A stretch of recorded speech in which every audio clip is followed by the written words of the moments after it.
এই মেয়েটা আমার পাড়া তো ওই শিখাও আমারে। তুমি কালো ঘুরে ফিরে আমি কি খবর রাখি না? এই মেয়া আমার তোমার লগে কি? হ্যাঁ হারুন, এই মেয়েটাকে সাবধান করো। সাবধান।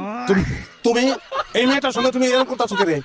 এরকম ব্যাপার তুমি কথা না লাগে। ও আমি করতারি না, আমার তোমার লগে খুশি খুশি করবো। আমি কিছু বলতে পারবো না। তোমার তো আমি বাইরে গিয়ে দেখেছি। এই মেয়া তোর উদ্দেশ্য কি? হ্যাঁ আমি হারুনকে ভালোবাসি, হারুন আমারে ভালোবাসে, মাঝখানে আপনি ঢুকতেছেন কেন? হারুন ওইসব কি বলে? ঠিকই তো বলছে। আমার মনে সুখ নাই, আমি যেন মনে সুখ পাবো আমি ওই জায়গায় যাবো। সে আমার মনে সুখ দিছে, বলতে পারলা না পারো না কিছু নাই এনে। আরে বিয়া করবো আমি, আর হতির হতির কোনো সমস্যা নেই। তোমার সমস্যা থাকলে তুমি যাও ভাই। আমি যাবো, আমি আর আসবো না। যে তোমার এরকম লম্পট প্রতারক ওই সময় লোক আমি গড় করবো না। আমার আরো আগেই শব্দ নেওয়া উচিত ছিল। তাই গেলে একবারে যাও ভাই, 2 দিন পরে আবার 5 দিনের মাথায় না এইটা ওইটা দাবি করবো না, এইসব হইতো না। আমার ভাই আমার কইছিল তুমি একটু জুয়া খেলি তোমার সংসারের বলা Good. ভুল করছি।